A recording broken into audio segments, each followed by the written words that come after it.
찬양으로 수요예배 시작하겠습니다.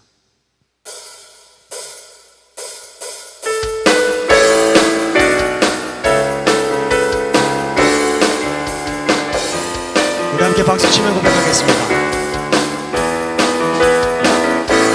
다같이 주 하나님, 주 하나님, 독생자 예수 날 위하여 오시었네. 내 모든 죄 다 사하시고 죽음에서 부활하신 나의 구세주, 살아계신 주, 살아계신 주, 나의 참된 소망, 걱정 근심 전혀 없네. 사랑의 주내 갈 길 인도하니 내 모든 삶의 기쁨 늘 충만하네. 아멘.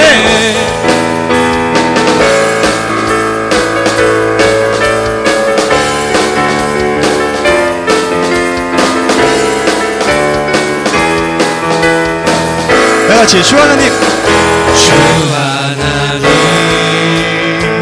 독생자 예수 날 위하여 오시었네. 내 모든 죄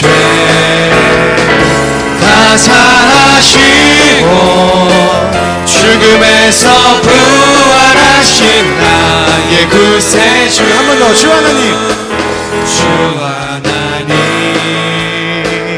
독생자 예수 날 위하여 오시었네. 내 모든 죄 다 사하시고 죽음에서 부활하신 나의 구세주, 살아계신 주, 나의 참된 소망, 걱정 근심 전혀 없네. 사랑의 주내 갈 길 인도하니 내 모든 삶의 기쁨 늘 충만하네. 살아계신 주, 살아계신 주, 나의 참된 소망, 걱정 근심 전혀 없네. 사랑의 주내 갈 길 인도하니 내 모든 삶의 기쁨 우리 한번 더 고백하겠습니다. 살아계신 주, 살아계신 주, 나의 참된 소망, 걱정 근심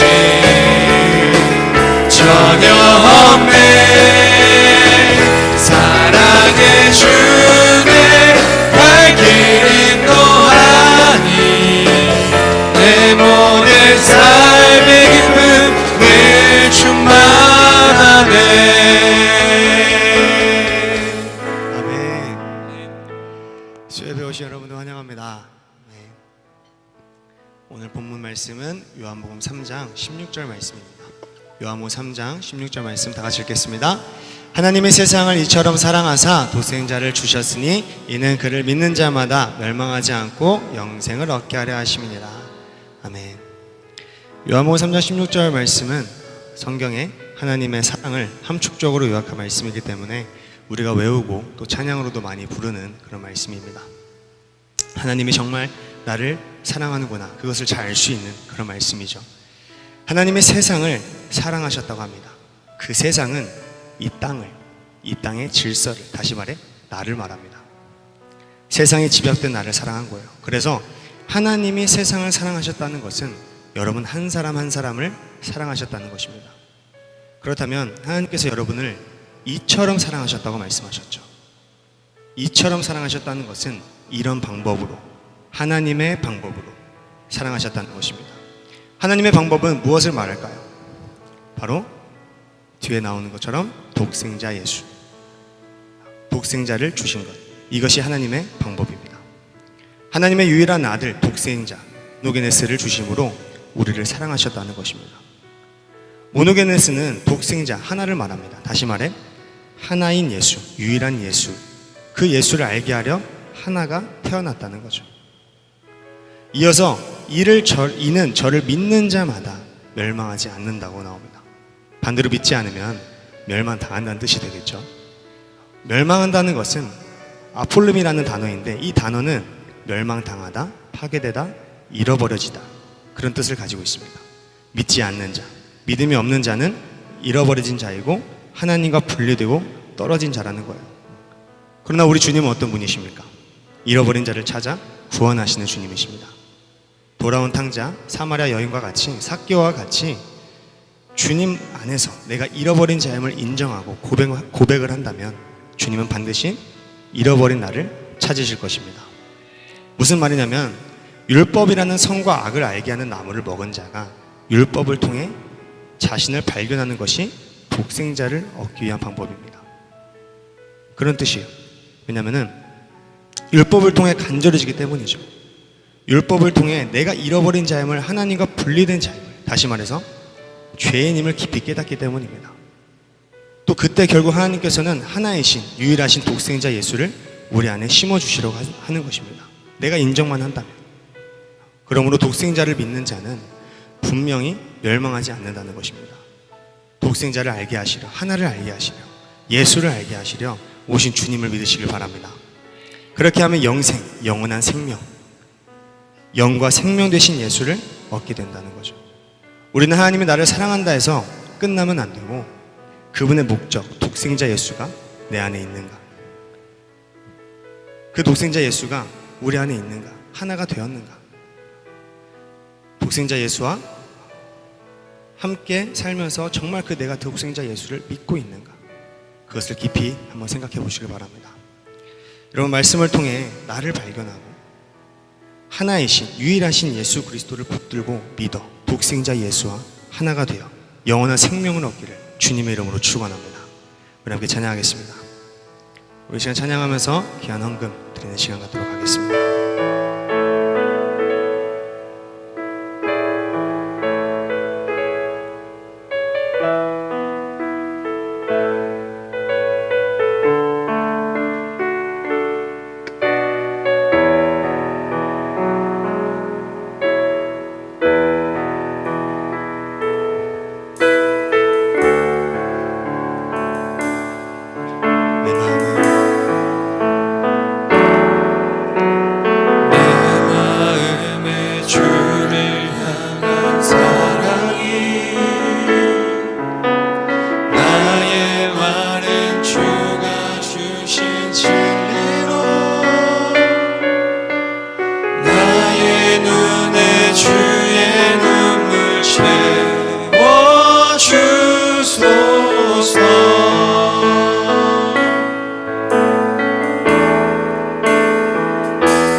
영원히 함께하리.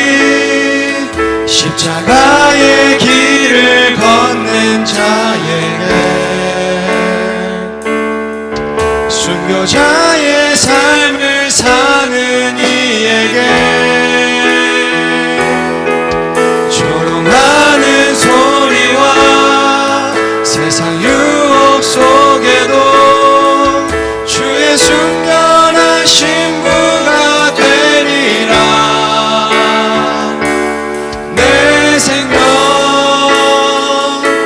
주님께 드리리.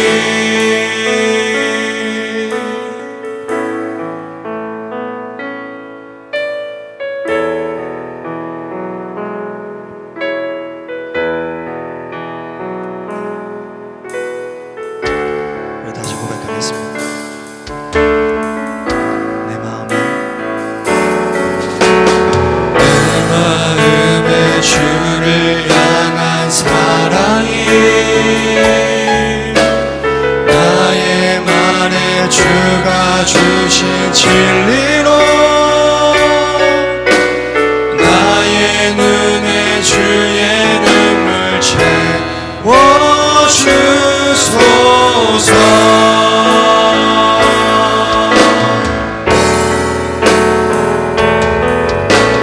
내 입술에 찬양의 향기가 두 손에는 주를 닮은 섬김이 나의 삶의 주의 흔적 남게 하소서.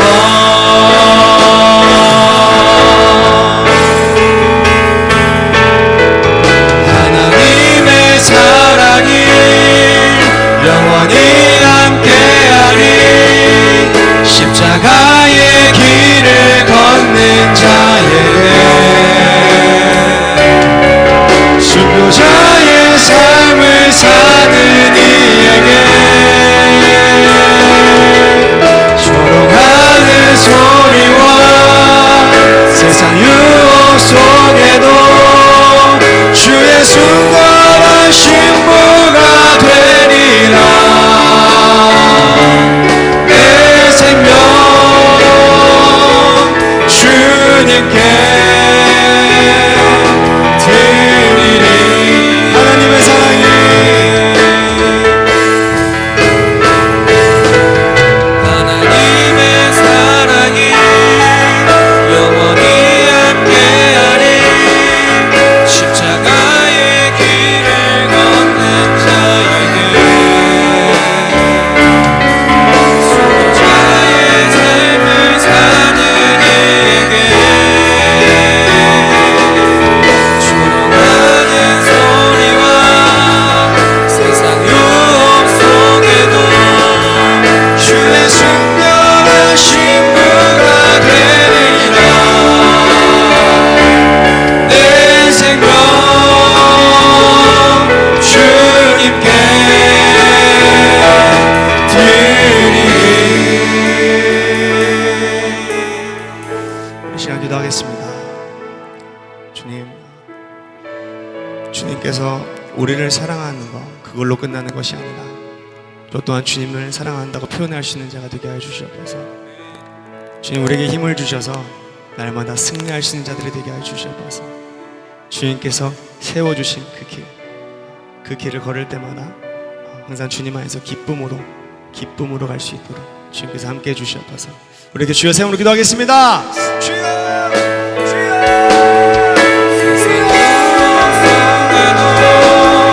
주의 순결한 신부가 되리라. 내 생명 주님께 드리리.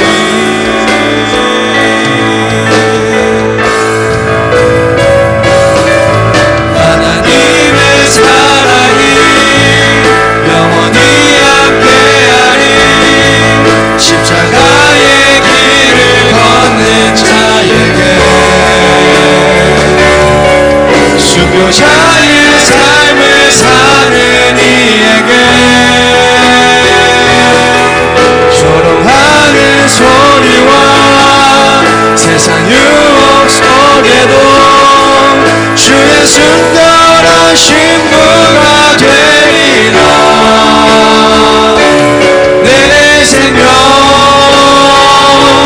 주님께 드리리. 우리 하나님 아버지, 하나님 앞에 귀한 예물 드립니다. 주님 나라 천국에 쌓아지게 도와주시고 하나님이 기쁘게 받으실 만한 예물 되게 하옵소서. 우리 자신들도 하나님 앞에 열매로 드려지게 도와주시며 우리의 가진 시간과 물질과 몸과 마음이 다 하나님의 것인 것을 인정합니다. 우리 하나님 우리에게 말씀 주셔서 그 말씀으로 하나가 되게 도와주시옵소서. 우리와 늘 함께 하시는 주님께 감사하옵고 예수님 존귀하신 이름 받들어 기도 올리옵나이다. 아멘. 주님께 감사합니다.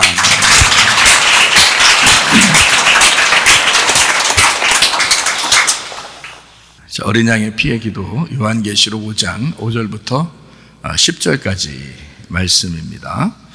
장로 중에 한 사람이 내게 말하되 울지 마라. 유대 지파의 사자 다윗의 뿌리가 이겼으니 그 두루마리와 그 7인을 떼시리라 하더라. 내가 또 보니 보좌와 네 생물과 장로들 사이에 한 어린 양이 서 있는데 일찍이 죽임을 당한 것 같더라. 그에게 7뿔과 7눈이 있으니 이 눈들은 온 땅에 보내심을 받은 하나님의 7 영이더라. 그 어린 양이 나와서 보좌에 앉으신 이의 오른손에서 두루마리를 취하시니라. 그 두루마리를 취하심에 네 생물과 24 장로들이 그 어린 양 앞에 엎드려 각각 검은 고와 향이 가득한 금대접을 가졌으니 이 향은 성도의 기도들이라. 그들이 새 노래를 불러 이르되 두루마리를 가지시고 그 인봉을 떼기에 합당하시도다. 일찍이 죽임을 당하사 각 족속과 방언과 백성과 나라 가운데서 사람들을 피로 사서 하나님께 드리시고 그들로 우리 하나님 앞에서 나라와 죄상들을 삼으셨으니 그들이 땅에서 왕노릇 하리로다 하더라. 아멘. 요즘에는 좀 어이없는 일들이 막 일어나서 교회적으로도 또 개인적으로도 또 학교적으로도 상당히 어이없는 일들이 막 이렇게 일어나는구나 이런 생각들을 하게 됩니다.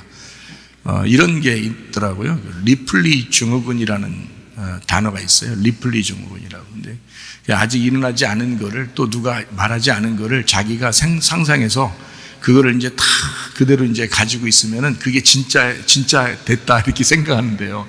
그러니까 누가 자기를 뭐 죽인다고 했다. 그러면 자기가 계속 죽인다고 안 했는데 죽인다고 저 사람이 날 죽이려고 했는데 죽이려고 한다 이렇게 생각하면 그게 실제로 그렇게 그게 저 사람이 날 죽인다고 했대 막 진짜 그렇게 믿는 거예요. 이제 그런 걸 이제 뭐 리플리 증후군이라고 하는 뭐 그런 얘기를 하더라고요.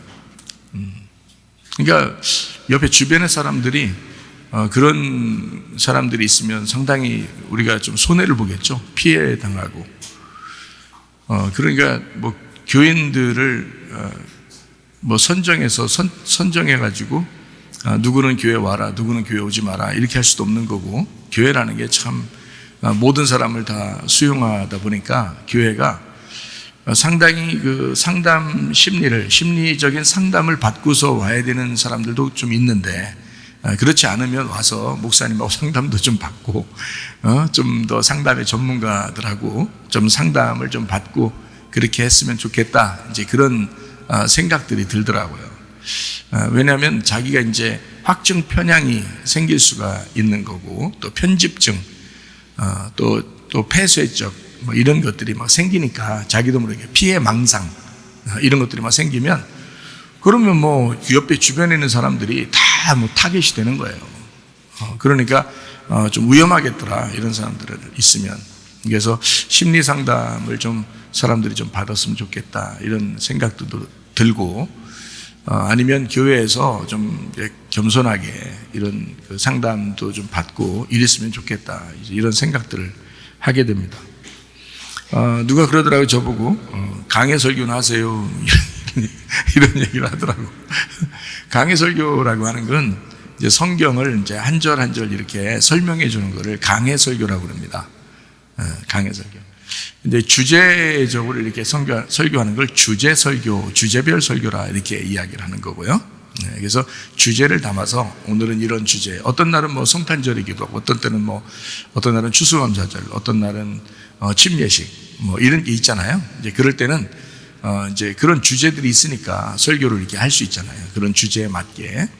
만약에 성경을 한 절 한 절 쭉 설명하다 보면 그날이 성탄절인데 안 맞을 수가 있잖아요. 그 성경 귀절이 안 맞을 수가 있잖아요. 그러면 이제 좀 따로 이제 이건 쭉 나가다가 잠깐 중지 성탄절 설교 잠깐 하고 그 다음에 다른 설교 해야 되겠다.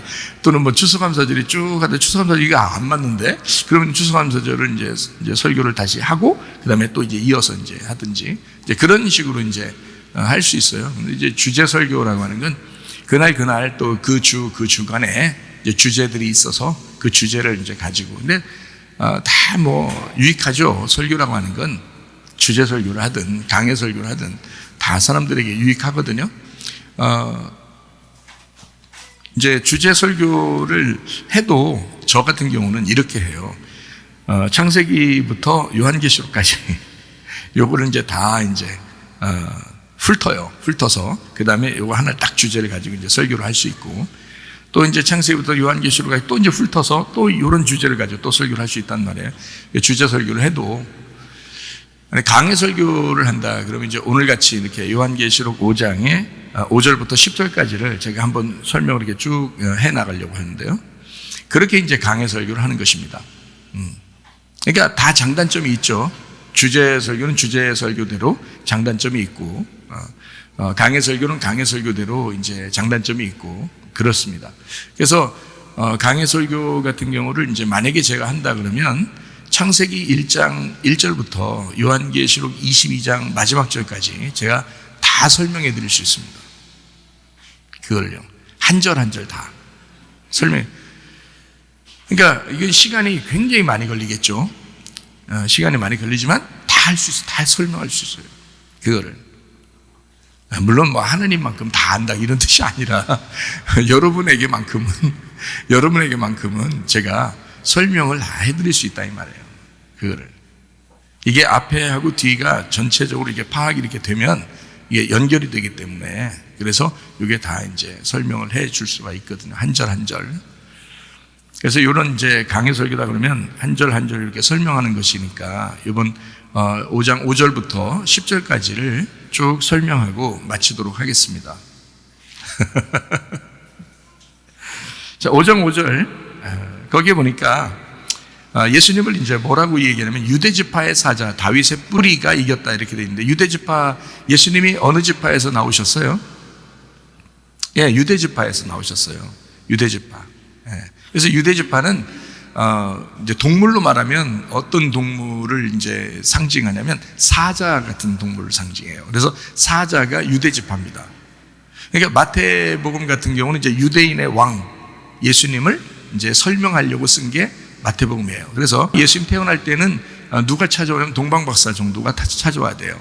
다른 나라의 그 대사죠. 다른 나라에서 대표적으로 왕의 대신으로 이제 참가하는 그런 대신 이제 보내는 그런 대사관 정도, 대사 정도를 이제 보내는 사람이 동방박사예요. 그 당시에는.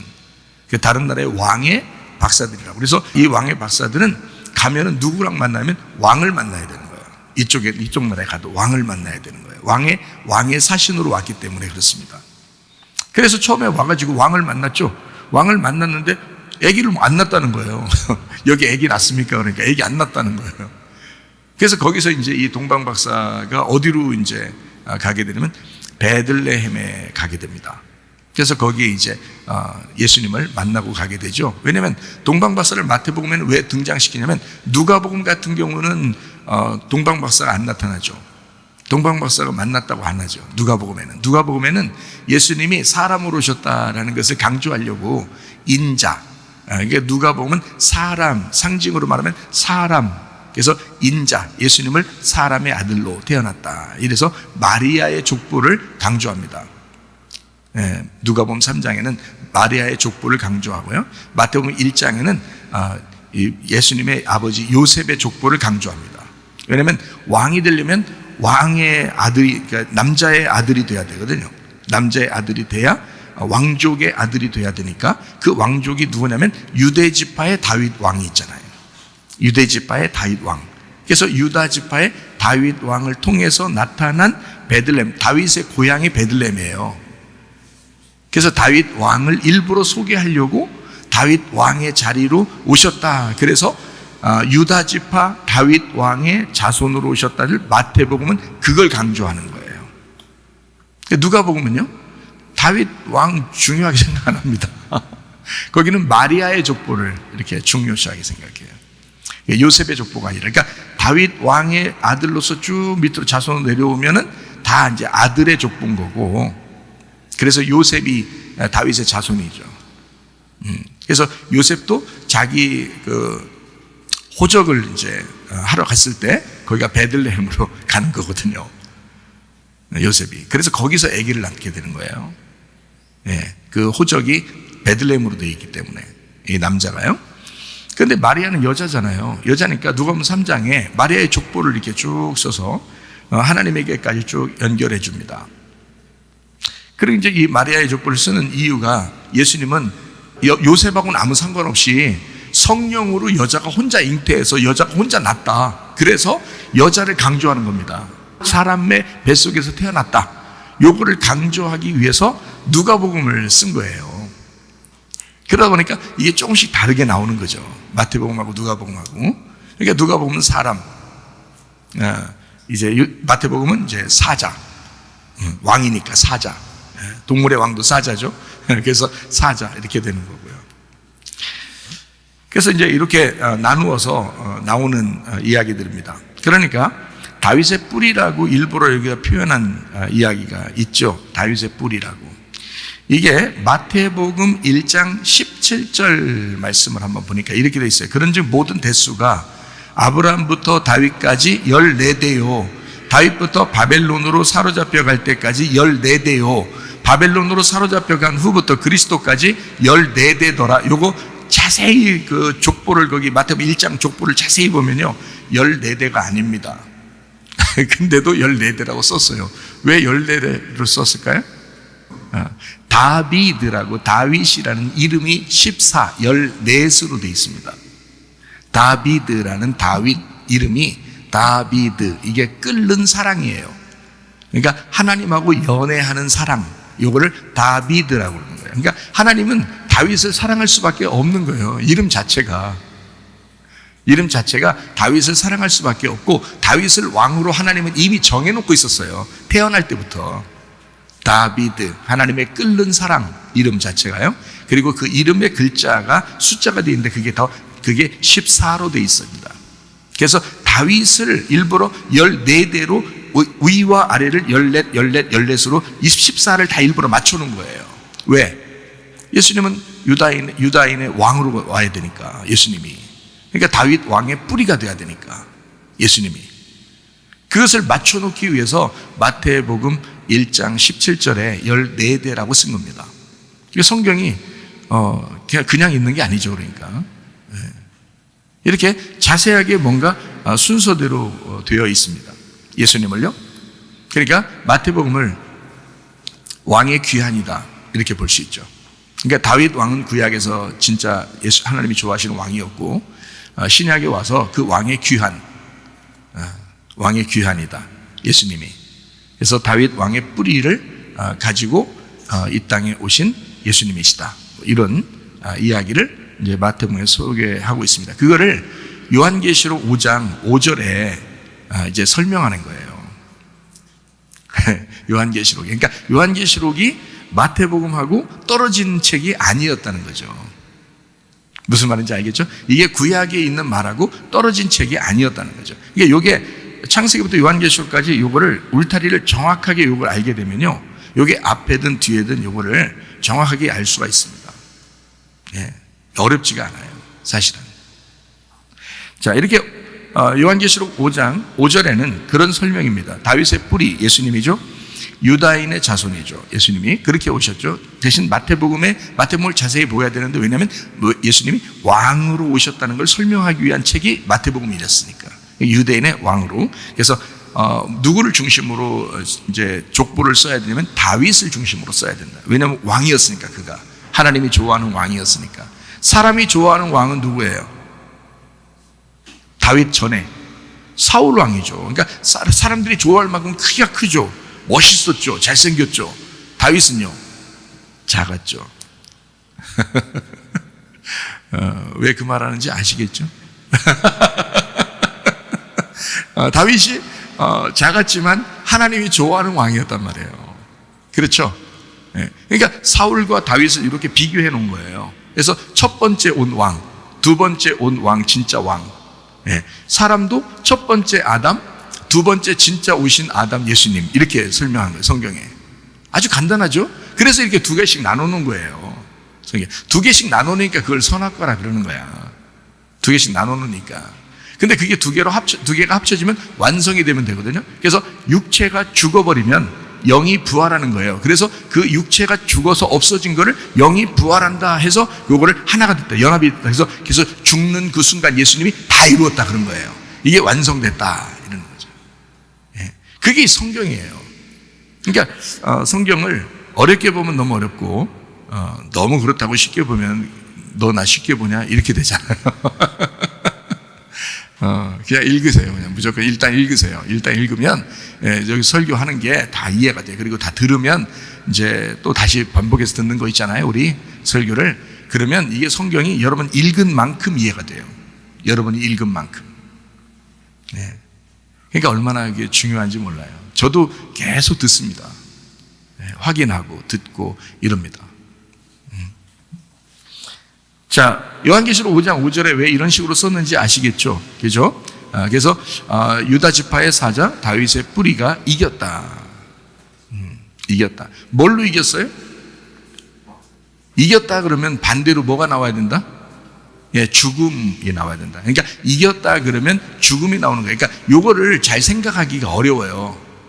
그냥 반복해서 자꾸 얘기해주고 반복해서 생각을 해야 되는데 그게 잘 안 되잖아. 여러분 이겼다 그러면 막 후렴해서 이겼는가 보다 이렇게만 생각한단 말이에요. 물론 광야에서 시험을 이긴 거죠.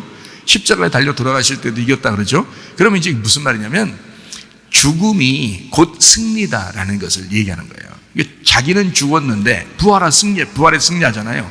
이걸 이겼다 그러잖아. 근데 부활했다는 말은 죽음이 없이는 부활했다는 말이 없잖아요. 그러니까 죽었다, 부활했다. 이렇게. 그래서 이걸 이겼다 이러는 거거든요. 그러니까 저는 여러분에게 복음을 가르쳐 줘야 되잖아요. 그 복음이 십자가의 복음이에요. 그 십자가의 복음이라는 것은 죽음을 전제로 한 부활이라는 거죠. 그러니까 죽었다, 그러면 승리하는 거야. 이건 반드시 부활하니까. 그래서 죽었다, 그러면 부활하는 것이다.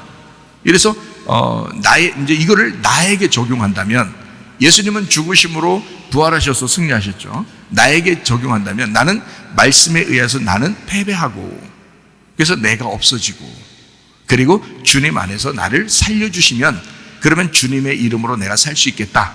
이게 이김이란 말이죠. 그걸 이긴 자. 그래서 너가 이기는 자는 생명나무 열매를 주워 먹게 하겠다. 뭐 이런 얘기가 있잖아요. 그렇죠? 예. 그러니까 선악과 먹은 놈들은 이겨야 돼. 생명나무 먹으려면 어떻게 이긴다고요? 금방 또 까먹으면 안 되겠죠? 예, 금방. 선악과 먹은 놈들은 어떻게 이겨야 된다고? 예, 너 패배당함으로 이겨야 된다. 네가 죽음으로 이겨야 된다. 십자가의 죽음을 붙들고 믿음으로 이겨야 된다. 이런 말이에요. 예, 그게 이긴다는 뜻이에요. 그러니까 이게 유다 지파의 사자 다윗의 뿌리가 이겼다 하는 것은 그 죽음으로 완성하여 이기신 분 이런 얘기죠. 왕이신 그분이 이 땅에 내려와서 나를 위하여 이 땅의 왕을 위하여 죽으신 그래서 이기신 그 예수님 이런 얘기죠. 자, 이제 5장 5절은 이해가 되겠죠? 왕의 귀한 그냥 오신 왕이 아니라 이긴 왕, 이기신 왕 그분이 귀한하신다. 이제 이런 놀라운 이야기죠. 자, 요한계시록 5장 6절 말씀을 보겠습니다. 6절 말씀 보니까 여기에는 한 어린 양이 나와요. 이 어린 양. 여기서 핵심이 어린 양이죠, 그죠? 핵심이 어린 양. 근데 그 어린 양을 설명을 합니다, 여기서. 뭐라고 설명하냐면, 7뿔을 가지고 있다. 이렇게 했습니다. 그죠? 거기 어린 양이 있는데 죽임을 당한 것 같은데, 그게 7뿔이 있다 그러잖아요. 그죠? 7뿔. 짐승은 뿔이 몇 개인가요? 요한계시록 13장에 보면 짐승의 뿔이 몇 개예요? 10뿔이라 그러잖아, 10뿔. 그죠? 그런데 예수님은 뿔이 몇 개라고요? 7뿔이라고 그러잖아요. 7뿔이라고 할 때는 7이라는 단어에 초점이 있는 겁니다. 7이라는 단어에. 7이라는 단어는 어떤 초점을 가지냐면 완전한이라는 초점을 가지고 있어요. 완전하다. 그게 단어예요. 그 단어 이름이 그 단어가 완전한이라는 뜻이에요. 7이라는 단어가. 그래서 7 안식일 할 때도 7일 안식일 할 때도 7 이게 완전한이라는 단어입니다. 완성된이란 단어예요. 이게 7 안식일. 그래서 완성되었다. 그게 7번째 날 이렇게 되는 거예요. 7번째 날 완성된 날. 그 완성은 어떻게 돼야 돼요? 둘이 되면 완성돼요? 하나 되면 완성돼요? 하나 되면 완성되겠죠? 그래서 7번째 날이 첫 번째 날인 거예요. 그러니까 창세기 1장에서도 여러분 우리가 성경을 이제 창세기 1장을 잘못 이해하면 이게 뭐 천지 창조로 이렇게 막 하면서 막 그거 설명하려고 애쓰는데 사실은 첫째 날과 일곱째 날이 같은 겁니다. 첫째 날은 이제 빛이 오시잖아요. 그죠?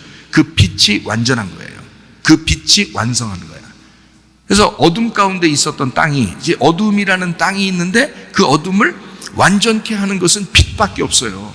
그래서 빛이 오는 거야. 그래서 빛이 온 날을 하나의 날, 그래서 그걸 첫째 날 그러는 거야. 그러니까 첫째 날이라는 첫째라는 단어가 무슨 단어냐면 하나라는 단어예요. 그 똑같은 단어예요. 단어가 어느 정도 똑같냐면 그냥 하나라는 단어야. 그게 첫째 날 쓴 거야. 우리나라 글자로 첫째 날 썼으니까 그런 거지.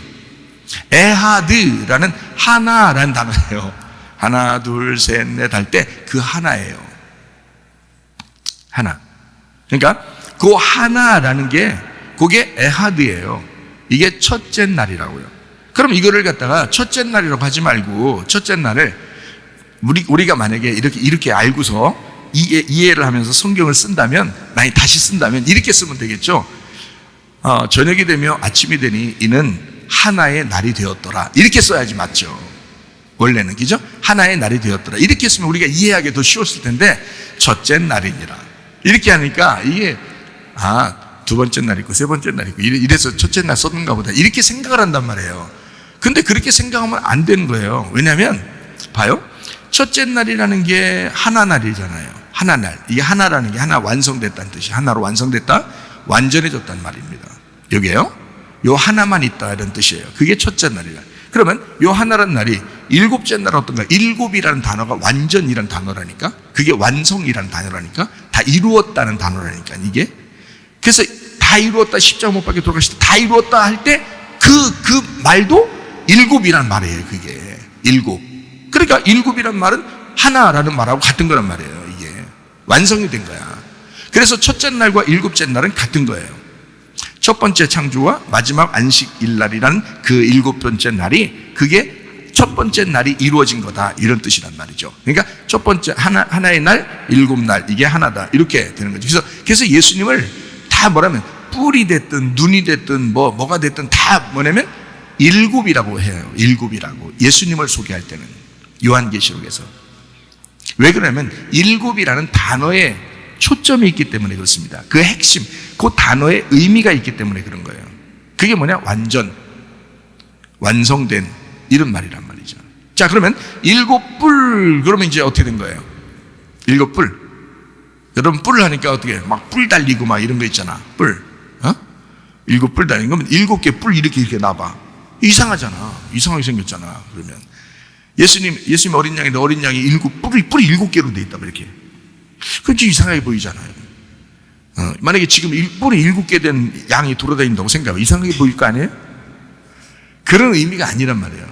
하늘나라 올라갔더니 양이 한 마리 매 돌아다니더라. 뿔을 일곱 개 달고. 우리가 예수님 어디 가세요? 일어나요? 천국 가면? 아니라고. 이거는 예수님을, 이 땅에 어린 양으로 오신 예수님을 설명하려고 한 거예요. 다시 말하면 이 땅에 어린 양으로 왔다는 말은 왜 왔다는 거예요?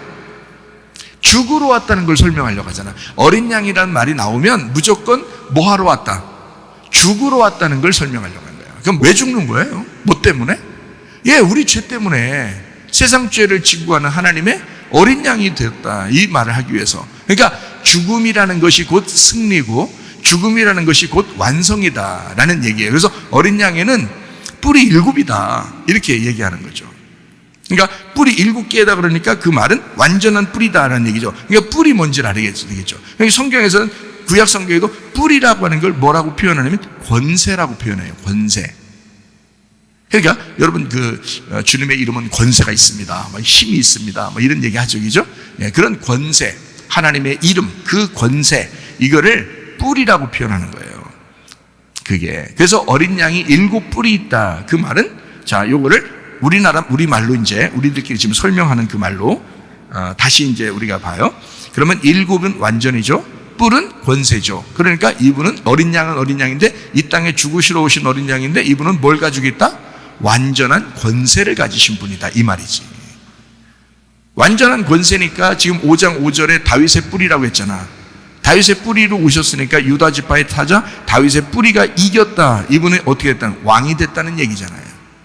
왕이 됐다는 얘기. 그래서 5장 6절에 이분이 왕이 된 어린 양이, 그 예수님이 7뿔을 가졌다. 그러니까 완전한 권세를 가지신 분이다. 왕의 권세를 가지신 분이다. 왕의 귀환이잖아요. 지금 그 왕이신 분이 나를 위해 죽으셨는데 그 어린 양인데 그분이 왕으로서 우리에게 귀환하시는 분이다. 이렇게 지금 보는 얘기잖아요. 이 얘기가. 자, 7뿔이 있고 거기 보니까 7눈이 있더라 그랬어요. 7눈. 7은 뭐라고요? 7은? 금방 얘기했었죠. 이것까지 잊어버리면 진짜 곤란해요. 서로 얘기하기가 대화가 안 돼 잘. 자, 7은 뭐라고요? 완전하다, 완성됐다, 다 이루었다 이런 말이에요. 그러니까 7이란 단어 자체가 그 단어예요.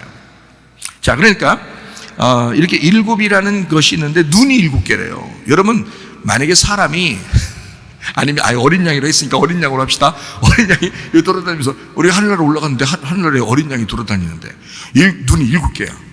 이렇게 7개. 그 우리가 예수님 어디 가세요? 이러면 진짜 이상한 거예요. 진짜 7개 눈을 가지고 있겠냐고. 양이 7개 눈 달고 다니겠냐고. 막 진짜 무서울 거야. 쳐다볼까 봐. 그러니까 이건 아니야. 진짜 이건 아니야. 이건 그렇게 보면 안 되지. 7은 완전하다. 그죠? 그리고 눈. 그러니까 이 눈이 뭐냐는 걸 사람들이 헷갈릴까 봐. 눈은 쳐다보는 거잖아요. 이렇게 쳐다보는 거잖아요. 노아 방주에서도 이제 창문이 밑에 있어요, 위에 있어요? 위에 있죠. 여러분, 만약 우리 눈이 발가락 사이에 있다면 어떻게 될까요? 누구 쳐다보려면 이렇게 해야 될 거 아니에요? 응? 뭐 쳐다보긴 보여야 되니까 이렇게 다녀야 될 거 아니에요? 이상하잖아. 눈은 어디에 있어야 좋겠어요? 위에 있어야 되는 거예요. 그러면 노아 방주에서도 창문이 밑에 있는 게 아니라 창문이 위에 있어야 되는 거예요. 그래서 위에 3층에 창문이 있는 거예요. 그러니까 노아 방주 안에 들어간 사람들은 항상 어디 쳐다보고 살아야 돼요? 3층 거기 창문 거기 왜냐면 거기만 밝으니까. 거기만 밝잖아요. 우리가 자 여기 밑에 허벅지가 우리를 밝게 합니까? 엉덩이가 우리를 밝게 합니까? 허리가 우리를 밝게 합니까? 눈이 우리를 밝게 쳐다보게 하잖아요. 그래서 우리 온몸이 밝은 거잖아. 눈 때문에. 그죠? 내 몸이 어디로 갈지를 눈이 결정한다고요. 그죠? 그래요. 그러니까 눈이 쳐다보는 창문이라고요. 그거를 성경에서 이제 하나님은 우리에게 뭐라고 소개하냐면, 눈 그러면 이제 그래도 잘 이해 못할 것 같으니까 눈은 창문이야 이러기도 하지만, 눈은 창문이야 그러기도 하지만 더 이제 자세하게 여기다가 설명을 해놨어요. 5장 6절에 뭐라고 하냐면, 7 눈이 있는데 눈은 온 땅에 보내심을 받은 하나님의 7 영이라고 표현한 거예요. 7 영. 그러니까 7개 영이 막 있어서 돌아다니는 게 아니란 말이에요. 7은 완전하다. 영은 하나인데 7이라는 완전한 거다. 이런 얘기예요. 그래서 완전한 영, 완전한 눈을 가지고 있다. 이런 뜻입니다. 여기 설명 다 돼 있잖아요. 그죠? 어렵지 않죠? 그러니까 예수님을 지금 왕의 귀환으로 예수님을 소개합니다. 그래서 하나님의 7 영을 가지신, 하나님의 권세를 가지신 그 완전하신 분. 그렇지만 어린 양. 왜? 십자가의 복음으로. 십자가의 복음으로 우리에게 오신 분. 우리를 위해서 기꺼이 목숨을 주신 분. 무슨 말인지 알겠죠? 예. 그래서 5장 6절을 가만히 보니까 이제 그렇구나. 5장 5절하고 6절하고 다 연결돼서 이렇게 얘기하는 그런 이야기였구나. 다윗 왕의 귀환을 예수님으로, 그리고 그 예수님을 어린 양으로, 그 어린 양은 대신에 그냥 힘없는 어린 양이 아니라 승리하신 어린 양. 그분은 7 권세, 완전한 권세를 가지고 완전한 영을 가지고 계신 분이다. 그 이야기를 5장 6절에 하고 있습니다. 자, 계시록 5장 7절 말씀입니다. 자, 어린 양이 나와서 보좌에 앉으신 이의 오른손에서 두루마리를 취하시니라 이랬습니다. 자, 보좌에 앉으신 이의 오른손에서 두루마리를 취하셨다. 자, 오른손 나왔네요. 오른손 나오면 반대로 무슨 손이 있어요? 왼손 이렇게 나와 있죠. 그래서 우리는 오른손으로 가야 돼요? 왼손으로 가야 돼요? 오른손으로 가야 되겠죠. 오른손이 오른편이니까. 성경의 오른손은 오른편을 얘기하는 거예요. 하나님의 보좌 오른손, 오른편. 그래서 이 오른손, 오른편이라고 하는 것은요, 우편이라고도 하는 거거든요. 이것을 하나님의 권능의 자리다, 이렇게 표현합니다. 자, 성경 한번 찾아볼까요? 전도서 10장 2절 말씀입니다. 지혜자의 마음은 오른쪽에 있고 우매자의 마음은 왼쪽에 있느니라. 자, 그래서 성경을 볼 때 여러분, 선악과 생명나무가 원래 어디에 있었어요? 원래 처음부터 어디에다 놨어요? 하나님이 어디다 갖다 놨어요? 어디다? 예, 에덴 동산 중앙에 가운데다 놨어요.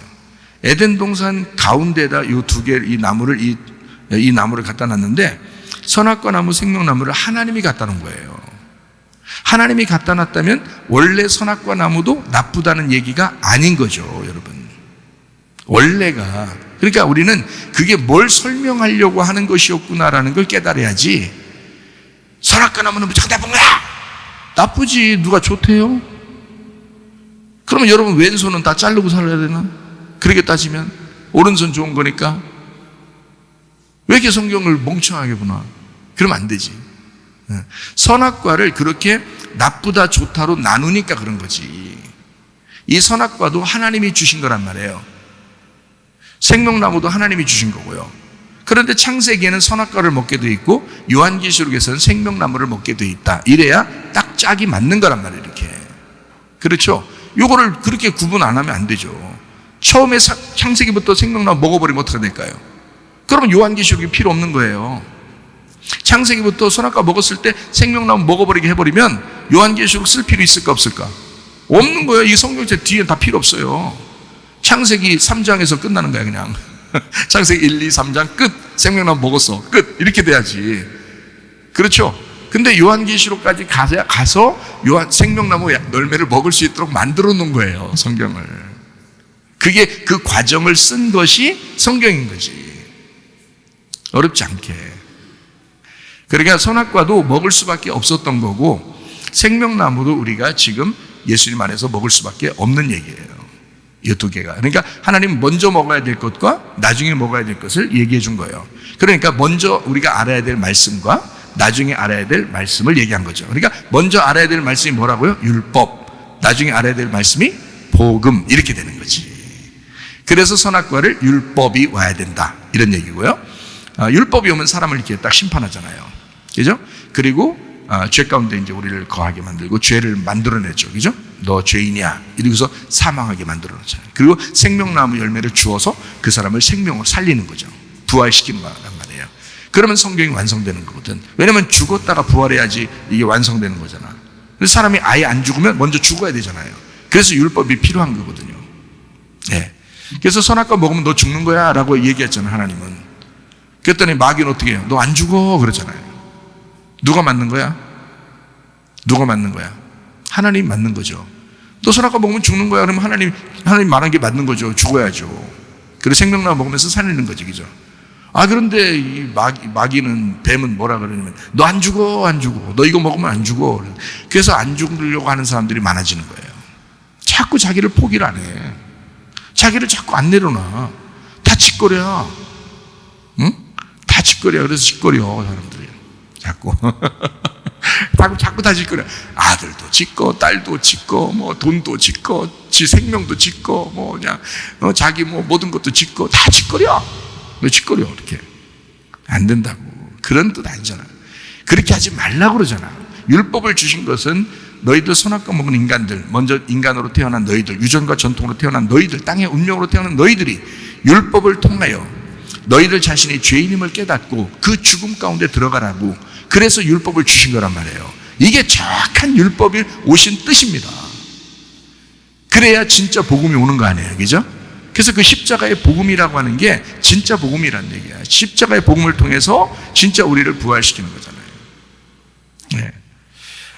그래서요, 오른쪽이라고 하는 건 하나님이 좋아하는 쪽이다, 이런 건데요. 왼쪽과 오른쪽을 이렇게 나눈 거예요. 어떻게 나눈 거냐면, 선악과가 왼쪽이라면 생명나무가 오른쪽이에요. 그러니까 선악과 먹고서 우리는 왼쪽에 있었죠. 왼쪽과 오른쪽의 가운데 누가 있어요? 예수님 돌아가실 때 두 강도가 어디서 죽었어요? 예수님의 양쪽에서 죽었잖아요. 뭐 틀림없이 한쪽은 왼쪽일 거고 한쪽은 오른쪽일 거예요. 그죠?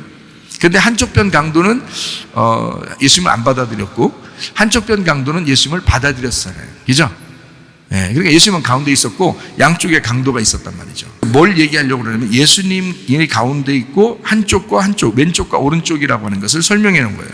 그래서 왼쪽이 예수님이 왼쪽을 위하여 죽으시고 오른쪽으로 간다는 얘기야. 그래서 한쪽 편 강도가 구원을 받는 겁니다. 요 얘기가요. 그걸 설명해 주려고 했던 거예요. 그러니까 한쪽 편 강도는 선악과 먹고 그냥 예수를 정죄하고 죽어버린 거고 한쪽 편 강도는 예수님에 대해서 이제 믿은 거죠. 그래서 생명나무 열매를 먹게 되는 겁니다. 그러니까 낙원에 이르는 거죠. 그걸 이제 나타내기 위해서 가운데 예수님이 죽으시는 그 모습을 설명하고 있습니다. 그게요. 그러니까 왼쪽도 나쁜 게 아니고 오른쪽도 나쁜 게 아니에요. 한마디로 말하면 순서적으로 왼쪽에 있다가 오른쪽으로 간다는 것으로 여러분이 기억하면 된다는 거예요. 아, 그래서 우리가 지금 왼쪽에 살고 있구나. 그래서 예수님의 십자가를 붙들어야 되겠구나. 그래서 오른편으로 가야 되겠구나. 이렇게 되는 거죠. 이게 정확한 복음입니다. 네, 이게요. 그러니까 이거를 자꾸 나누어가지고 왼편, 오른편, 이런 식으로 여기 딱 보면요. 지혜자의 마음 오른쪽에 있고 우매자의 마음 왼편에 있는 이러면요. 여러분, 나는 어차피 오른편일 거야. 이렇게 생각하는 사람이 있는가 하면 나 왼편이 어떡하지? 나 왼편 있는 것 같아. 막 어떡하지? 막 이렇게 하는 사람도 있는가 하면 이렇잖아요. 그거 아니라고요. 사실은 성경은 그 얘기를 하려고 한 게 아니고 지금 제가 얘기했던 그 정확한 너희들이 땅의 운명으로 땅에서 태어난 이 왼쪽에 있었던 자가 예수의 십자가를 붙들고 오른편으로 옮겨가는 것이 그것이 성경이었다는 거예요.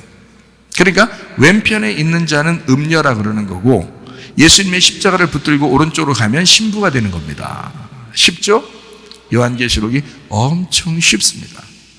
예, 어렵지 않아요. 자, 거기 이제 마태복음 26장 64절 말씀을 보겠습니다. 예수께서 이르시되 내가 말하였느니라 그러나 내가 너희에게 이르노니 이후에 인자가 권능의 우편에 앉아 있는 것과 하늘 구름을 타고 오른 것을 너희가 보리라 하시니. 자, 예수님이 부활 승천하시면 어디로 간다는 거예요? 하나님의 보좌 우편에 가신다. 근데 그게 권능의 우편에 간다 이렇게 말하잖아요. 그죠? 권능의 자리에. 그러니까 부활 승천하니까 이기신 자가 됐다는 얘기죠. 그죠? 이기신 자. 죽었다가 부활하면 그걸 이겼다 그러니까. 그래서 이기신 자가 됐으니까 그거를 권능의 자리라 이렇게 말하는 거예요. 심판하는 권능의 자리에 있다. 이만큼 이제 능력이 있으신 분이다 라는 얘기를 하는 것입니다. 마가복음 16장 19절 말씀, 주 예수께서 말씀을 마치신 후에 하늘로 올려지사 하나님 우편에 앉으시니라. 자, 승천하실 때 어디로 가셨다? 우편에 가셨다. 그렇게 일부러 이렇게 쓴 것은 예수님 어디에 있었다는 거예요? 좌편에 있었다는 얘기지. 자, 우편에 가셨다고 왜 써? 일부러 그냥 하나님한테 갔다고 하면 되지. 하나님이 영이신데 오른쪽이 어디 있고 왼쪽이 어디 있어? 영인데. 생각해봐요. 이거 그냥 애들도 생각해도 이해되겠다. 그렇잖아요? 그러니까 참 이게 성경이 얼마나 쉬운지 말이에요. 어린 애들도 이해하게 썼어요. 성경이. 금방 알잖아요. 하나님 우편에 가셨다. 그러면 왼편에 있었구나. 그럼 우리가 지금 있는 곳이 왼편이었구나. 이 땅을 왼편이라 하는 거구나. 성경에서. 그래서 예수님이 부활 승천하시고 그러니까 여기서 이제 이 땅에서 죽으시고 부활 승천하시면 오른편으로 가시는 거구나. 하나님이 다 주관하시는 이 땅인데 하나님의 왼편이 땅이고 하나님의 오른편이 하늘이구나. 우리는 어디로 가야 된다? 내가 땅에서 태어났지만 왼편에 있었지만 하늘로 내가 가야 되겠구나. 내 오른편으로 가야 되겠구나. 이게 우리 교회 다니는 목적이었구나. 이거를 이제 알게 되는 거죠. 네. 그래서 하나님 우편에 앉아 계시니라. 로마서 8장 34절 말씀이요. 누가 정죄하리요? 죽으실 뿐 아니라 다시 살아나신 이는 그리스도 예수시니 그는 하나님 우편에 계신 자요. 우리를 위하여 간구하시는 자시니라. 그러니까 이미 죽으시고 부활 승천하셔서 이기신 자가 됐는데 그분이 세상에 우리를 위해서 대신 간구하신대. 우리를 위해서. 인간이었었기 때문에. 인간으로 진짜 왼쪽에 있었잖아요. 진짜 왼쪽에 왔었잖아요. 그죠? 인간으로 진짜 태어나서 일도 하시고 밥도 먹으시고 화장실도 가시고 다 사셨잖아요. 그게 똑같이 살기 때문에 인간하고 똑같은 마음이란 말이에요. 그 똑같은 심정을 가지고 있다고. 그분이니까 우리를 위해서 거기 하늘나라 올라가서도요, 그 권능의 자리에 있으시면서도요, 이미 부활 승천하시면서도요, 늘 우리를 위해서 간구하신대. 참 축복입니다. 예. 우리가 맨날 간구하는 줄 알았죠. 우리가 맨날 막 하나님한테 막 빌고 간구하는 줄 알았죠. 하나님이, 예수님이 우리를 위해서 내가 널 더 잘 알아. 내가 네 마음을 더 잘 알아. 너 이번에 좀 고생하지? 고생하고 난 다음에 반드시 빛이 올 거야. 주님이 더 잘 알아. 우리 마음을 더 잘 알아. 저도 엄청 고생 많이 했거든요. 고생 많이 했는데 주님 만날 때 주님께서 나를 얼마나 사랑하셨는지 제가 알았어요. 저희가 얼마나 힘들어했는지도 알아요. 주님께서 다 아신다고. 예, 그러니까 저도 그렇게 얘기해 줄 수 있어요. 여러분한테 주님 다 아십니다. 주님이 간구하시는데요, 주님이 우리를 위해서 대신 기도하시고 간구하시는. 우리는 우리가 막 얘기해야 되는 줄 알았지만 주님이 먼저 그렇게 하신다는, 참 놀라운 얘기예요. 정말 아름다운 얘기예요. 아름다운 사랑의 노래야 진짜. 그죠? 네, 감사해요. 골로새서 3장 1절 말씀이요. 그러므로 너희가 그리스도와 함께 다시 살리심을 받았으면 위의 것을 찾아라. 거기는 그리스도께서 하나님 우편에 앉아 계시느니라. 자, 그리스도의 것은 그리스도의 것, 위의 것을 찾아야 된다. 위의 것은 그리스도고, 그리스도는 하나님의 우편에 있기 때문에 우편에 있는 것을 우리가 찾아야 된다는 거 아니에요. 그죠? 우편을 찾으라는 말은 네가 어디에 있기 때문에, 왼편에 있기 때문에 우편을 찾으라는 얘기고, 네가 위의 것을 찾아야 된다는 말은 네가 아래쪽에 있기 때문에 위의 것을 찾아야 된다, 그렇게 말하는 거예요. 그래서 위의 것이라고 하는 건 또 이제 위의 것 찾으라니까 또 눈 뜨고 또 위를 쳐다보면서 또 위의 걸 찾는다고 하나님 이러면서, 그런 뜻이 아닌 건 아시겠죠? 이 정도는 이제 아시겠지? 그 위의 것이라고 하는 건 지금 네가 아래 것들이야. 그럼 너 아래 것들이란 말은 우리를 무시해서 그런 거예요. 네가 육신을 입고 살고 있기 때문에 그런 거예요. 육신을 입고 살고 있기 때문에 네가 아래 것이라고 하는 거죠. 위의 것은 어떻게, 위를 여러분 어떻게 할 때 올라가요? 여러분 어떻게 할 때? 죽으면 올라가죠. 육신이 죽으면 영으로 올라가는 거예요. 그래서 위의 것을 영이라 그러는 거야. 그러니까 너는 뭘 찾아야 된다? 위의 것을 찾으라는 말은 다른 말로 뭘 찾아야 된다? 영을 찾아야 된다는 거지. 성령을 찾아야 된다. 영적인 걸 찾아야 된다. 영의 말씀을 찾아야 된다, 그 말이지. 아래 것들은 너 육체니까 육체 거를 찾지 말고, 땅의 걸 찾지 말고 위의 것을 찾아야 된다, 그 말입니다. 아쉽죠? 네.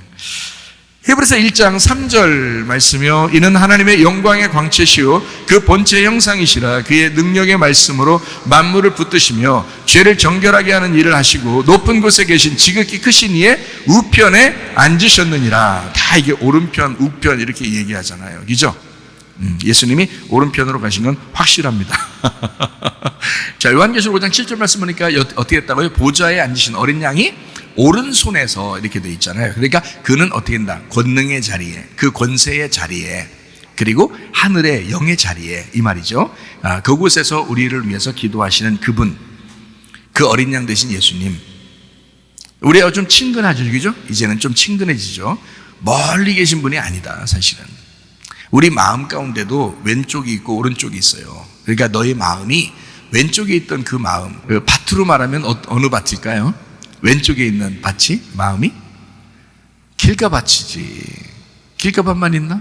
돌짝밭이지. 돌짝밭까지만 있나? 가시밭이죠. 그게 다 왼편이야. 왜 오른편으로 가면 어떻게 돼? 좋은 밭이죠, 그게. 그러니까 오른편으로 옮기는 거야. 우리를 이쪽 왼쪽에서 오른쪽 계속 앞으로 해서 오른쪽으로 옮기는 거예요, 이 마음의 밭을. 예, 그래서 우리 마음의 왼편에 있던 너가 오른쪽으로 간다, 이렇게 이야기하는 것입니다. 자, 요한계시록 5장 8절 말씀이요. 그 두루마리를 취하심에 네 생물과 24장로들이 그 어린 양 앞에 엎드려 각각 검은 고와 향이 가득한 금대접을 가졌으니 이 향은 성도의 기도들이라 그랬습니다. 그 검은 고와 향이 가득한 금대접 이렇게 돼 있어요. 그래 놓고 뭐라고 되면 이 향은 성도의 기도들이라 이렇게 말을 했습니다. 그러니까 여기에는 검은 고라는 것은 이제 뭐 할 때 쓰는 거예요? 검은고 할 때, 검은고 탄다 이런 거 할 때 그러잖아요. 그 검은고 탄다 이런 걸 뭐 할 때, 이제 영어로 말하면 하프 같은 거겠죠, 이제 하프 같은 이건 악기잖아요, 악기. 뭐 할 때 쓰는 거예요? 예, 노래할 때 하는 거예요, 노래할 때. 그럼 세상 노래 막 띵가띵가 세상 노래 때문에 그래요? 아니면 이거는 찬양을 얘기할까요? 찬양을 얘기해요. 그럼 검은고가 있고 그 다음에 이제 향이 가득한 금대접이 있다 이렇게 돼 있어요. 그러면은 하나는 찬양이고 하나는 이 향은 성도들의 기도다 했으니까 하나는 찬양이고 하나는 기도인 거지. 그럼 이 두 개가 나누어진 얘기일까 같은 얘기일까? 같은 얘기죠. 그래서 찬양은 곧 기도란 말이에요. 기도가 곧 찬양인 거고.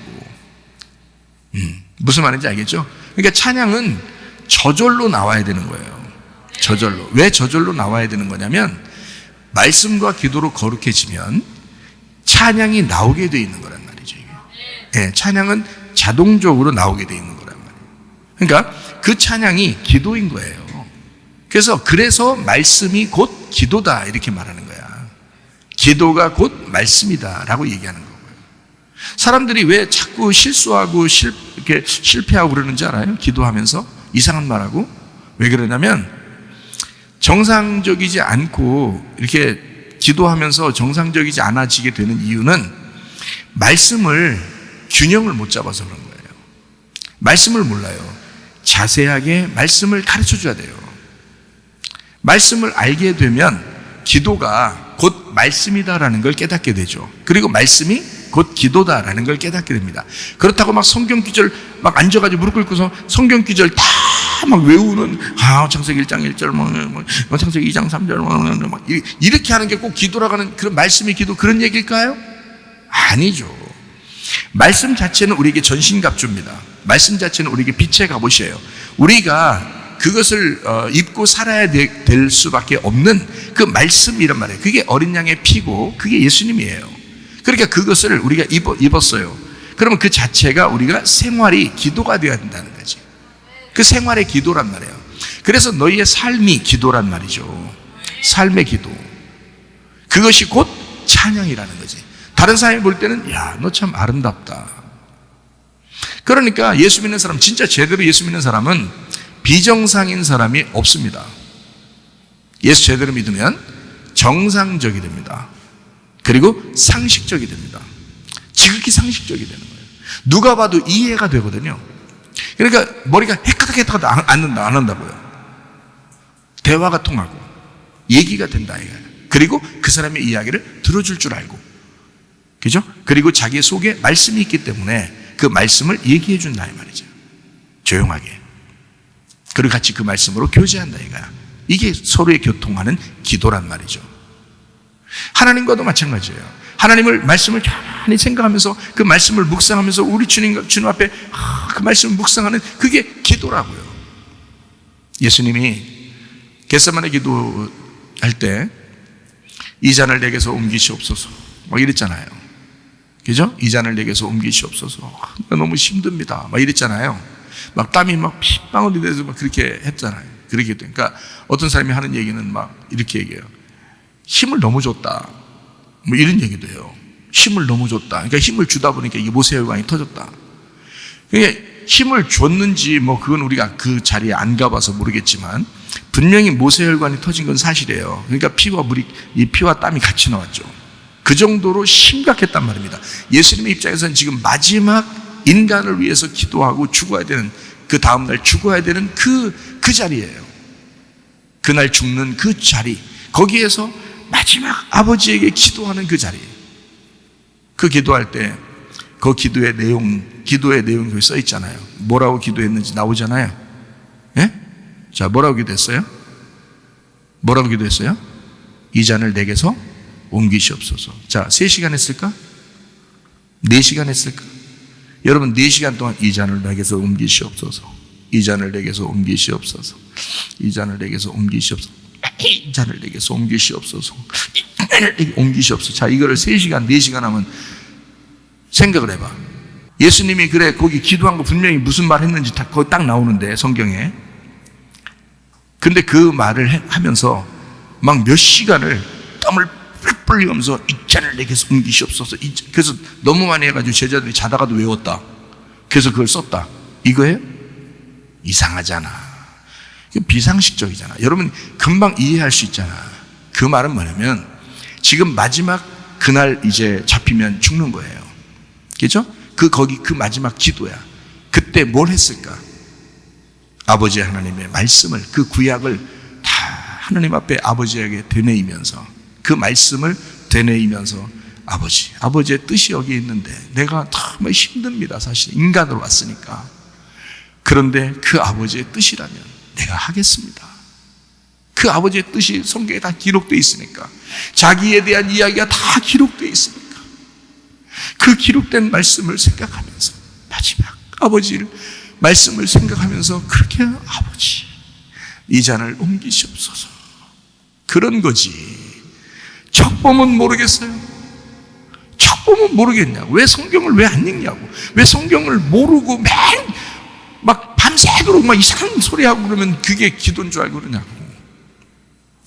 왜 성경을 안 읽냐고. 왜 제대로 성경을 배우질 않냐고. 이상하지 않냐 이거야.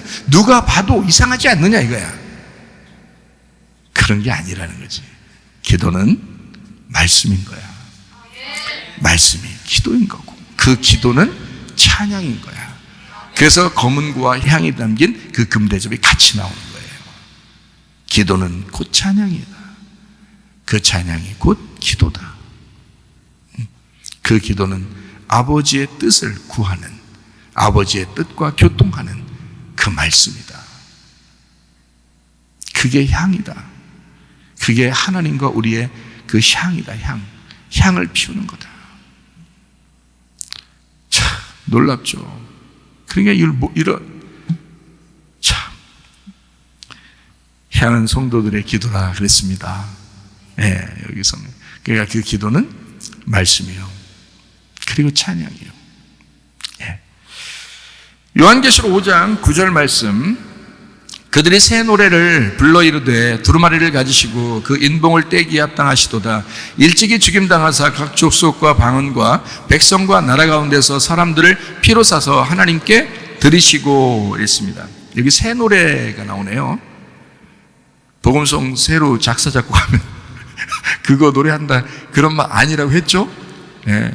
뭐 그 정도로 우리가 지금 벌써 수준이 다 있으니까 알 거예요. 그 새 노래라고 하는 건 뭐예요? 그러니까 새 노래라는 건 새 거니까, 아무래도 새 거니까. 자, 옛날 거는 뭐야? 선악나무라면 새 거는 뭐겠어? 생명나무겠죠, 그죠? 예. 옛날 나무는 선악과라면, 옛날 먹은 나무는 선악과라면 새로 먹는 거는 생명나무잖아요. 그것처럼 새 노래라고 하는 것은 율법이 아니라 복음을 얘기하는 거란 말이에요. 복음, 새 노래를 불렀다, 또는 새 노래가 있다. 이 말은 율법은 옛날 노래고요, 새 노래는 새 복음을 얘기하는 거다 이 말이에요. 새 복음. 자, 성막 성전 안과 밖에 12지파, 그리고 12지파 안에 레위인이 있고요, 그리고 그 레위인 중에서 제사장들이 있단 말이에요. 그 언약궤를 담당한 제사장들이 있어요. 자, 이 어린 양의 피로 사신 뭘 얘기하는 거예요? 이게 지금 어린 양의 피로 사신 교회를 말하는 거예요. 이게 새 노래를 부르는 사람들, 새 노래를 부르는 사람들, 새 복음을 아는 사람들, 그게 말씀 안에서 거듭난 어린 양의 피로 사신 교회를 말하는 거라며. 다시 말하면 새 복음을 외치는 자들이다. 새 복음을 외치는 자들이다, 이 사람들요. 그래서 여기에 다 나와 있죠. 자, 각 족속과 방언과 백성과 나라 가운데서 사람들을 피로 사서 하나님께 드리시고 이랬죠. 예. 자, 그러면 여기서 이제 이 새 복음을 외치는 사람들을 어떤 사람들이라고 우리가 표현할 수 있냐면요, 이런 사람들이에요. 새 복음을 외치는 거니까 어떻게 죽임당하고 부활해야 새 복음이죠.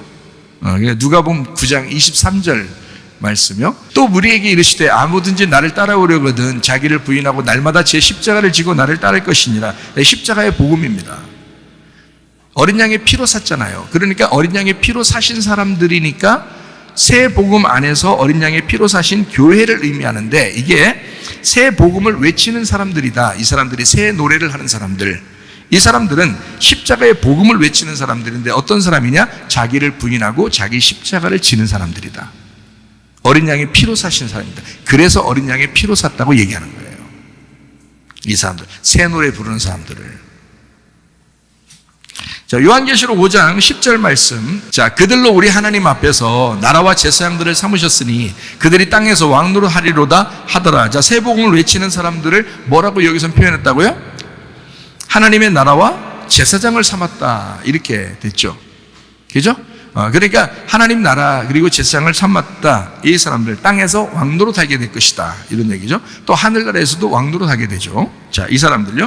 자, 어떤 사람인가 한번 우리가 한번 찾아볼까요? 베드로전서 2장 9절. 그러나 너희는 택하신 족속이요 왕 같은 제사장들이요 거룩한 나라요 그의 소유가 된 백성이니 이는 너희를 어두운 데서 불러내어 그의 기이한 빛에 들어가게 하신 이의 아름다운 덕을 선포하게 하려 하심이라. 아름다운 덕을 선포한다는 말이 요한계시록으로 보면 뭐겠어요? 새 복음이라는 얘기죠. 새 노래라는 얘기지. 그렇죠? 새 노래를 선포하게 하렵니다. 새 노래 부르게 만들 거야. 새 복음을 선포하게 만들 거야. 아름다운 덕을 선포하게 만들 거야. 너희가 어떤 사람이니까? 왕 같은 제사장들이니까, 거룩한 나라니까, 하나님의 족속들이니까, 택하신 사람들이니까. 베드로전서 2장 9절 말씀은 그렇죠? 그것이 요한계시록 5장 10절 말씀과 같은 얘기죠. 딱 보니까 그렇죠? 베드로전서 2장 9절 말씀과 요한계시록 5장 10절 말씀이 지금 같은 내용을 쓴 거죠. 네, 이 사람들 어떤 사람? 십자가 복음을 아는 사람, 자기를 부인하고 십자가를 지는 사람, 어린 양의 피로 사신 교회, 새 노래를 부르는 새 복음을 선포하는 자들, 하나님의 거룩한 백성이요 왕 같은 제사장들. 그게 여러분과 저입니다. 그게 감사하죠. 요한계시록 21장 1절부터 7절. 여기는 이제 새 하늘 새 땅이 나오죠. 이게 신부가 나오고요. 새 예루살렘입니다. 그러니까 거룩한 나라요 하나님의 백성이요 택하신 족속이요 왕 같은 제사장들이다 라고 하는 이 사람들, 새 노래 부르는 사람들, 이 사람들 결국 뭐라고요? 신부요, 새 예루살렘이요, 새 하늘과 새 땅이라는 얘기잖아요. 그죠? 그러니까 이게 요한계시록 21장과 같은 얘기라는 얘기예요.